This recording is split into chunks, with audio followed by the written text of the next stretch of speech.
A taxa de mortalidade, gente, entre os infectados por essa doença é muito alta, na maioria das vezes por causa da falta de diagnóstico adequado e de tratamento precoce também. Sobre esse assunto a gente conversa agora, então, com o infectologista Francisco Ivanildo, supervisor da equipe médica do Instituto Emílio Ribas. Doutor, muito obrigada por conversar com a gente. Bem-vindo aqui na CNN Brasil. Obrigada por vir pessoalmente, inclusive, aqui nos nossos estúdios aqui de São Paulo para conversar e tirar nossas dúvidas. Bem-vindo. Obrigado, boa tarde. Boa tarde. Doutor, muitos questionamentos, viu? Tem muita gente já assustado, pode estar gerando até um pânico generalizado do que a gente está acompanhando, com todas essas notícias saindo, cada vez mais mortes sendo confirmadas. O que a gente sabe até agora sobre a febre maculosa, doutor? O que a gente sabe, na verdade, se a gente for pensar, é uma doença muito antiga, não é de hoje, ela não apareceu agora, né? Exato, é muito importante a gente saber que a gente não está tratando de uma doença nova. Né? A febre maculosa é uma doença que é conhecida e que é diagnosticada no Brasil, pelo menos desde da década de 30, né, do século passado.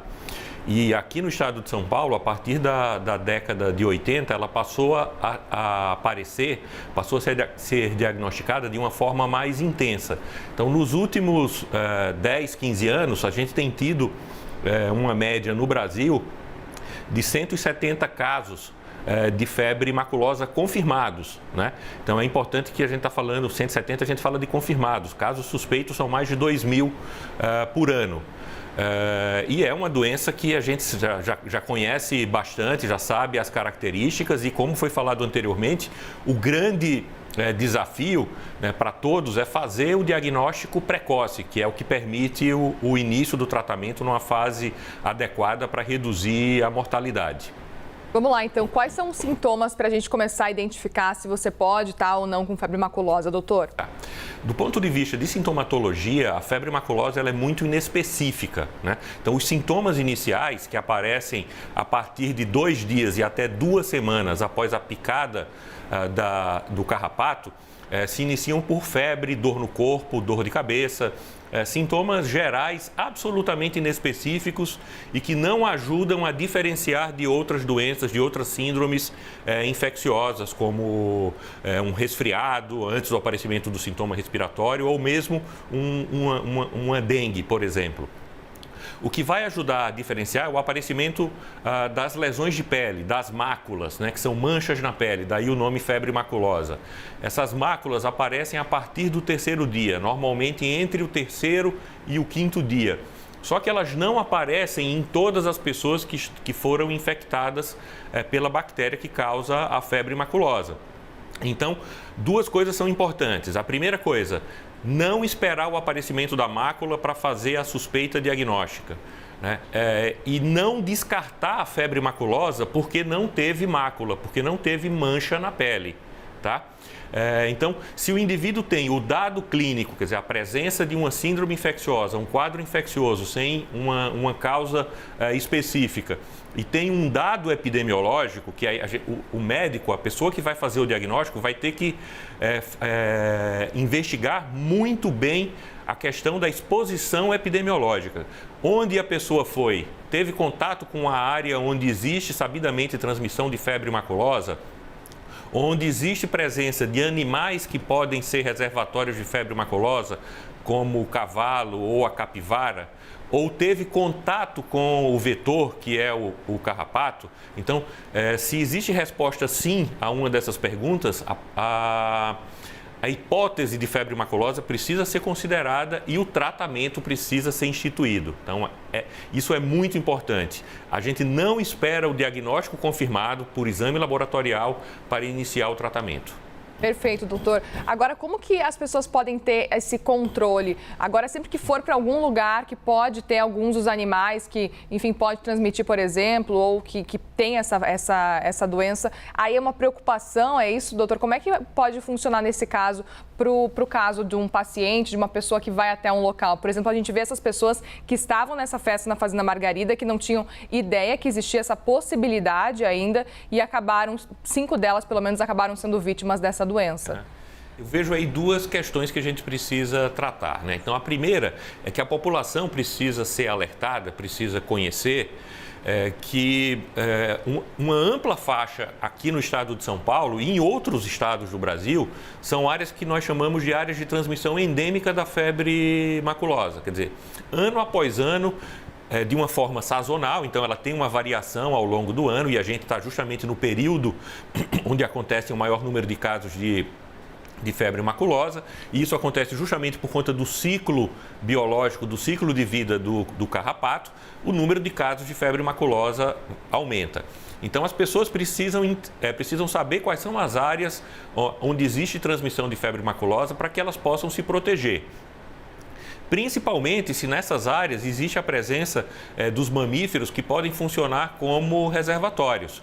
Então, precisa existir sinalização nas áreas, nos parques, nas beiras de lago, em matas, onde existe transmissão, onde existe presença ou do vetor, né, ou dos mamíferos reservatórios, ou existem casos confirmados de febre amarela.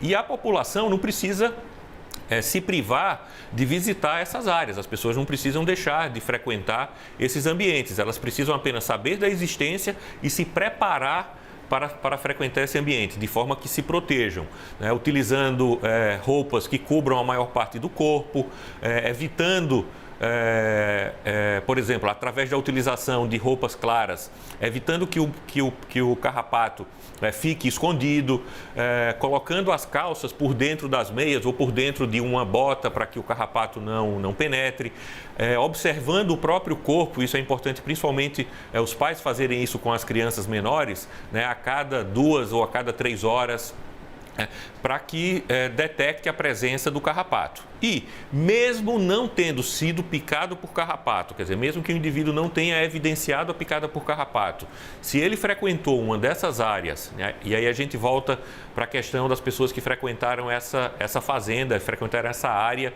que está sendo envolvida no presente surto. Se num período de 2 a 14 dias após frequentar uma área de risco, mesmo não tendo sido picado por carrapato, começa a apresentar febre, dor de cabeça e dor no corpo, é importante procurar uma assistência médica e comunicar, né, a presença, comunicar a exposição a uma dessas áreas. E qual que é o processo para conseguir identificar essa doença, doutor?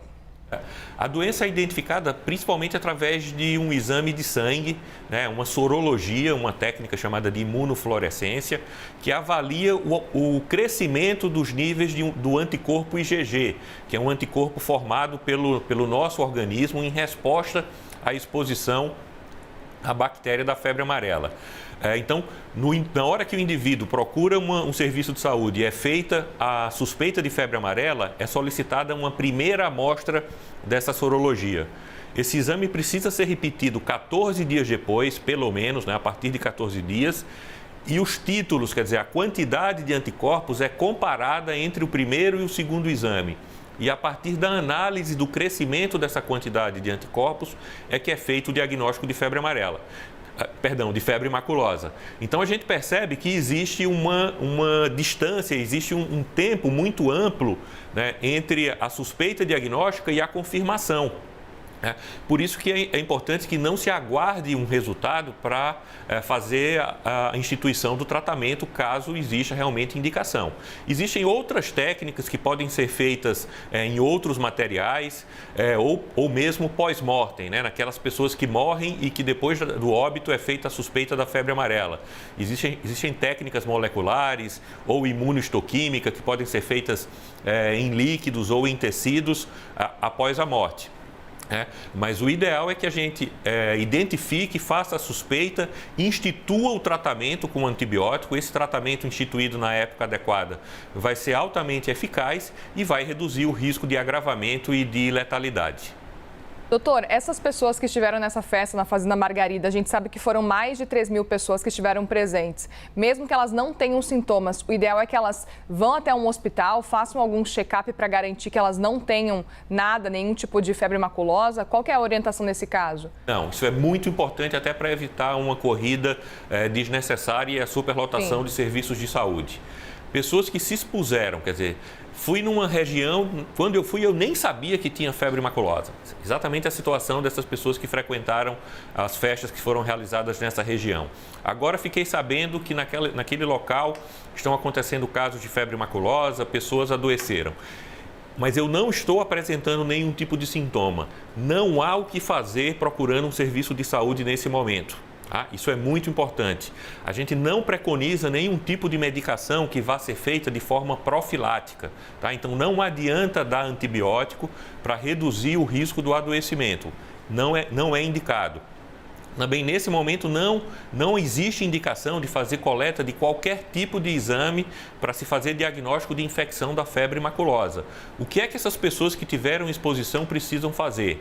Durante o período de até 2 semanas após a exposição, então, tive contato hoje com uma área de exposição de febre maculosa, eu preciso observar se nas próximas 2 semanas não vou ter, ou os meus filhos, enfim, as pessoas da minha família que estiveram comigo lá, não vão ter sintomas como febre, dor no corpo, aparecimento de manchas na pele. Então, nem sempre a doença segue exatamente essa cronologia que está descrito que acontece na maioria dos quadros.